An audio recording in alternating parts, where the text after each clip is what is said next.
भजन कभी बुढ़ापे में नहीं हो सकता। जिसने जीवन भर भजन न किया हो, बुढ़ापे में मन लग नहीं सकता। मैं लिख के दे रहा हूं, जीवन भर जो कीच में पड़ा रहा हो। सुनो सुनो, एक बात बताते, ये समझ में आ जाएगा। हाँ, ये उदाहरण समझो।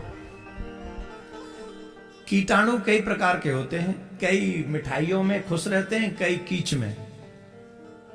समझ रहे? अब कीचड़ में जो कीटाणु रहता हो, तुम उसे वहां से निकाल के लाओ और गंगा जल से उसे स्नान कराओ, और गंगा जल से उसे स्नान कराकर फिर उसे हमारे यहाँ की फेमस पेड़ा खिलाओ। ब्रज का फेमस पेड़ा है ना, मथुरा का फेमस पेड़ा। मथुरा का पेड़ा, आगरा का पेठा, यही है ना। और ये डबल त्रिशूल वाले का आटा, डबल त्रिशूल वाले का आटा खिलाओ, मथुरा आगरा का पेठा खिलाओ, और मथुरा का पेठा वो पेड़ा खिलाओ। लस्सी भी पिला दो उसको। किसको? कीचड़ के कीटाणु को। कोई कीटाणु हो, कोई कीट पतंगा हो, उसको कीच का हो, वो निकाल के लाओ, मिठाई खिलाओ। ईमानदारी से बताओ क्या होगा उसका? हार्ट फेल हो जाएगा, मर जाएगा, वह अटैक आ जाएगा, वह हार्ट खराब, किडनी खराब, लीवर खराब, वहां की नाक ते नासिका से वो सांस लेके नहीं, ऊंची ऊंची लंबी लंबी सांस आएंगी और फिर वहीं चल बसेगा और हत्या लगेगी तुम्हें। बाकी क्यों लगेगी? तुमने अच्छा किया कि बुरा? उसे लाके जवाब दो। तुम्हारी समस्या अच्छा और उसकी समस्या, वो कहते तुम I can't stay, I am happy here in कीचड़, why do you take from there my dear? क्यों ले जा रहे हो मुझे? I don't want to go there, I want to stay here. This is कीचड़, very cute smile, smell here, smell in colour of water, black, totally black. और वो मिट्टी निकाल, होली पे वही लगेगी ब्रज में, पूरे मुंह माथे पे पूरी नाली साफ हो जाएंगी होली पे। आओ तो सही, पूरी नाली। और वैसे कोई अपने कॉलोनी की नाली साफ नहीं करता। उस दिन पीने खाने वाले इतने अच्छे होते हैं, पूरी नाली को खा पी जाते हैं। राधे राधे बोलना पड़ेगा। होली है, बुरा न मानो, होली बुरा नहीं मानना, होली है, इसमें हम कुछ भी कह सकते नहीं। यहाँ होली में झूठ है। तो अब बताओ, उसके साथ अच्छा हुआ कि बुरा हुआ? कीटाणु, कीट के साथ, कीटाणु के साथ? जवाब दो। बुरा हुआ, पर आपने तो अच्छा किया था। बुढ़ापे में जीवन भर जिसका मन उन बुरे कामों में लगा रहा हो, और बुढ़ापे में अचानक से कहो भजन कर लो, नहीं होगा भजन मेरे प्यारे, नहीं होगा भजन। इसलिए आपसे आग्रह है, ध्रुव जी की तरह बाल्य अवस्था में ही भगवान का भजन करना चाहिए। बचपन में भजन करके ध्रुव जी ने मात्र 6 महीने में भगवान को प्राप्त कर लिया था। मात्र 6 महीने में। कितने?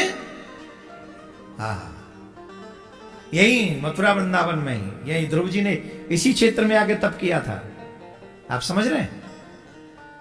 आप समझ रहे हैं कि नहीं समझ रहे हैं?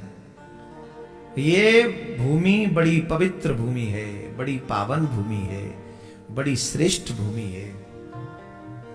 इस पावन श्रेष्ठ भूमि में नित्य भगवान निवास करते हैं। नित्यदा हरे सानिध्यम, नित्यदा हरे। यहां नित्य सानिध्य है मेरे ठाकुर जी का। अब तुम समझो कि अब नहीं है तो ये मूर्खता होगी तुम्हारी। आज भी श्याम सुंदर बंसी बजा रहे हैं यहां, आज भी बंसी बजा रहे हैं। शांति सेवा धाम में कईयों को अनुभव हुआ।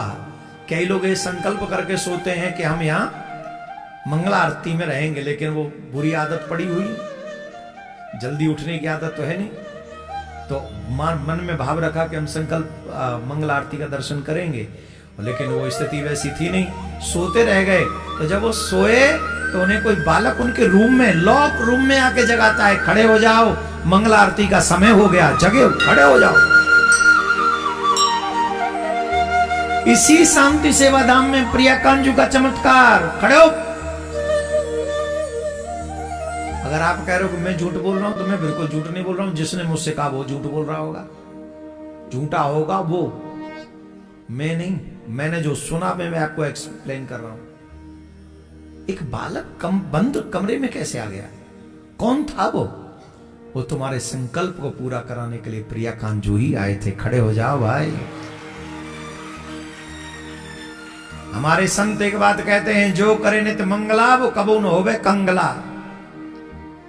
जो मंगला आरती का दर्शन करता है वो कभी कंगाल नहीं होता, वो माला माल हो जाता है। हमारे बिहारी जी की यहाँ ना हो मंगला, साल में एक ही बार होगा कि मंगला। पर जयपुर में चले जाओ, गोविंद देव जी के मंदिर में नित्य होती है मंगला।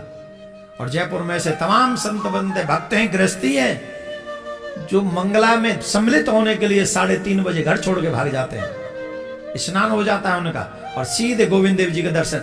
ये है सनातन परंपरा। पड़े हो बिस्तरों में 15 बजे तक और कहते हैं हम तो प्रिया कांजू के चेला हैं। तेरे बाल खींच।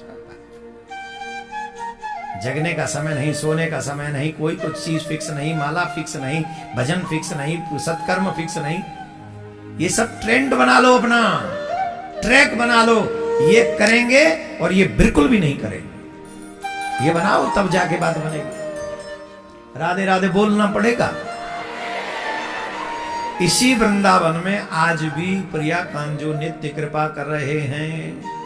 जो रसिक बन के आते हैं, जो संत बनकर आते हैं, भक्त बनकर आते हैं, प्रेमी बनकर आते हैं, उनके ऊपर प्रिया कांजू की चकाचक कृपा बरस रही है। और जो ऐसे ही मुंह उठा के चले आते हैं, बस यहाँ आए तो भक्त बन गए, बाकी यहाँ से चले गए तो फिर वैसे ही थे जैसे। फिर तो वो जो जिस भाव से आएंगे, जाकी रही भावना जैसी प्रभु मूर्ति दे जिसकी जैसी भाव है भगवान का, उसको दर्शन वैसा ही होता है। तो ध्रुव जी के प्रसंग में, ध्रुव जी के ही वंश में भगवान ने ध्रुव जी को अपना लोक दे दिया। ऐसे देने वाले हैं ठाकुर जी। तुम लोग तो 50, 500, 1000 रुपया देते हो तो 1000 बात सोचते हो।